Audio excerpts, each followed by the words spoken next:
Olá, vamos continuar aprendendo sobre manipulação de arquivos aqui no nosso curso de Programação C. Você deve se lembrar muito bem da nossa função printf, certo? Percebe, eu tenho aqui o protótipo de um procedimento de escrever e nós temos aqui o printf. O que o printf faz? Ele basicamente escreve, ele imprime na tela o texto que nós colocamos aqui entre o par de aspas duplas. De forma semelhante, existe também uma função fprintf. E aí você já deve imaginar de onde veio esse f, certo? Esse f vem de file. E aí o que faz a função fprintf? A mesma coisa que a função printf, porém ela não vai imprimir ou escrever conteúdo na tela do nosso computador. Ela vai fazer essa ação dentro de um arquivo. Então, do jeito que nós podemos formatar informações, dados para impressão na tela aqui dentro das aspas duplas, nós podemos fazer o mesmo dentro da função printf. E é essa função que nós vamos aprender aqui na aula de hoje. Então, se você não deixou seu like nessa aula ainda, deixa seu like aí, vai. Isso é muito importante para o canal, isso ajuda muito o canal. E lógico, se inscreva se você não é inscrito ainda. Eu tenho aqui então um protótipo do nosso procedimento escrever. Tenho a função main, onde eu defino o nome do nosso arquivo e chamo escrever passando o nome. Essa estrutura aqui você já conhece das aulas anteriores. Se você não viu as aulas anteriores, eu recomendo fortemente que você veja as outras aulas sobre arquivo, ok? Aqui em escrever eu tenho apenas o esqueleto. Eu abro o meu arquivo e verifico se ele foi aberto com sucesso. Se ele não foi aberto com sucesso, eu imprimo uma mensagem de erro. Caso contrário, é aqui agora que nós vamos trabalhar. Porém, antes de iniciar propriamente a parte do arquivo, eu vou criar aqui algumas variáveis. Char nome com tamanho máximo de 100 caracteres, int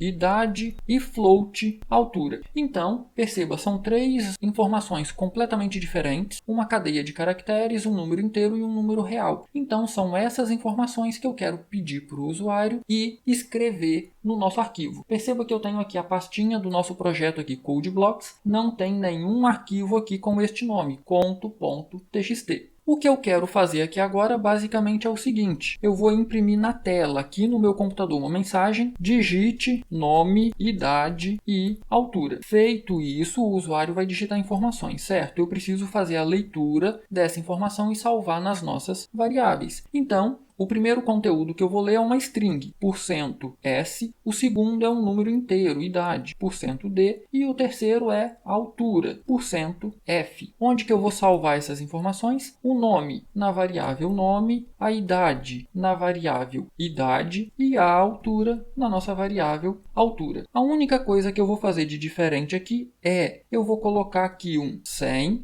e um par de colchetes com o nosso sinal contra a barra N. Então, eu estou dizendo que no nome pode ser lido no máximo 100 caracteres até que o Enter seja pressionado. Na sequência, então, vem a idade e a altura. Feito isso, nós já temos aqui algumas informações para escrever no nosso arquivo. Como que a gente, então, utiliza a função fprintf para escrever essas informações no arquivo?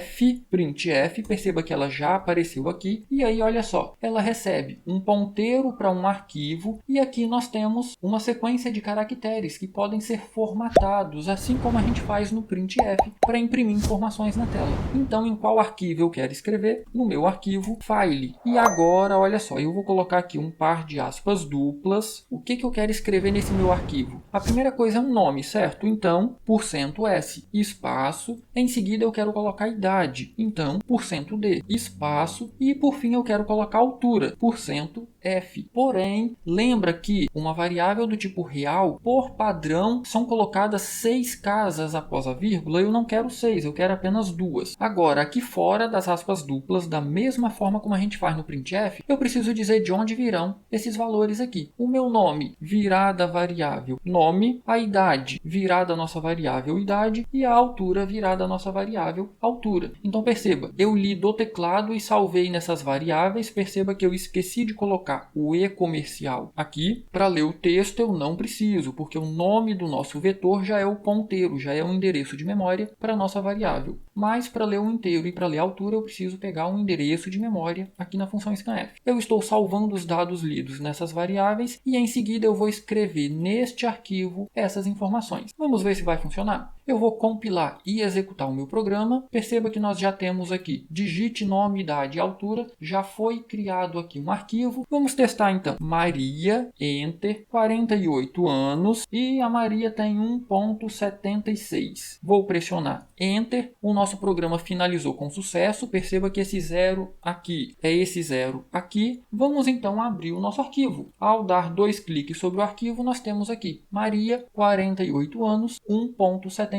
de altura. Porém, aqui nós escrevemos apenas o registro para uma pessoa. E se eu quiser escrever mais? Então, nesse caso, a gente vai fazer aqui uma espécie de um menu. Eu vou criar aqui uma variável chamada opção e agora eu vou inserir essas informações dentro de um do while, e aí você já conhece um do while, ele será fechado aqui antes do close. Vamos identar corretamente estas instruções aqui e agora sim, digite nome, idade e altura, e aí vamos fazer uma pequena alteração aqui. Após esse número eu vou então saltar uma linha e aqui na sequência eu preciso então pedir para o usuário se ele deseja continuar ou não. Eu vou saltar uma linha e vou escrever o seguinte: digite 1 para inserir outro registro. Vamos ler aqui o que ele vai digitar, scanf, %d porque é um número inteiro, e eu vou salvar em e-comercial, opção. E agora vamos colocar aqui o nosso while, que vai fazer aí a nossa repetição, enquanto opção for igual a 1. Por que igual a 1? Porque foi o número que eu coloquei aqui. Você pode escolher aí o valor que você quiser. Então, enquanto o usuário digitar 1, significa que ele deseja inserir um novo registro. Vamos testar novamente. Eu vou compilar e executar aqui o programa. Perceba que nós já temos aqui a mensagem: digite nome, idade e altura. Tereza, 42 anos, 1.68. Digite 1 para inserir outro registro. Vou digitar 1 e aí nós tivemos um problema. Você se lembra o que deve ter acontecido aqui? Eu vou finalizar o meu programa. Olha só, eu imprimi essa mensagem pedindo as informações. Fiz a leitura, escrevi no arquivo e aí eu imprimi essa mensagem e fiz a leitura deste valor aqui, que é um inteiro, certo? O usuário digita um número e pressiona Enter. O número vem para essa variável que está aqui. E o Enter para onde que vai? O Enter fica no buffer do teclado. Quando volta, ele imprime e a primeira coisa que ele vai fazer é ler um texto, certo? Tem um Enter no buffer do teclado? Tem, então ele passa direto aqui. Como que a gente faz para remover esse Enter? Basta fazer a leitura de um caractere, %c, sem salvar em nenhum local. Ok? Vamos testar novamente. Vou compilar e executar o meu programa. Já tenho aqui a mensagem. Então, vamos lá. Maria. A Maria tem 35 anos e 1.64 de altura. Vou digitar mais um registro. Vou digitar agora o André. Tem 17 anos e 1.59. Vou digitar mais um. Madalena. Madalena tem 42 anos e 1.75 de altura. Agora eu vou digitar 0. Vou pressionar Enter. Perceba que o nosso programa finalizou com sucesso. Vamos então conferir o nosso arquivo. Perceba que nós temos agora 3 registros: Maria, André e Madalena. E aí perceba que, novamente, como a gente está escrevendo 3 informações e saltando uma linha, do primeiro para o segundo ok, do segundo para o terceiro ok, do terceiro para o quarto, perceba que a gente vai ter uma quebra de linha aqui. E aí nós teremos que tratar isso aqui na leitura. Mas esse é um assunto para outra aula. Se você não deixou seu like nessa aula, deixa seu like aí, vai, isso ajuda muito o canal. Se inscreva se você não é inscrito ainda. E já sabe, né? Ficou com dúvida? Posta nos comentários que eu terei o maior prazer em ajudar. Do mais, um grande abraço e até a próxima aula com a leitura desse arquivo que a gente acabou de criar.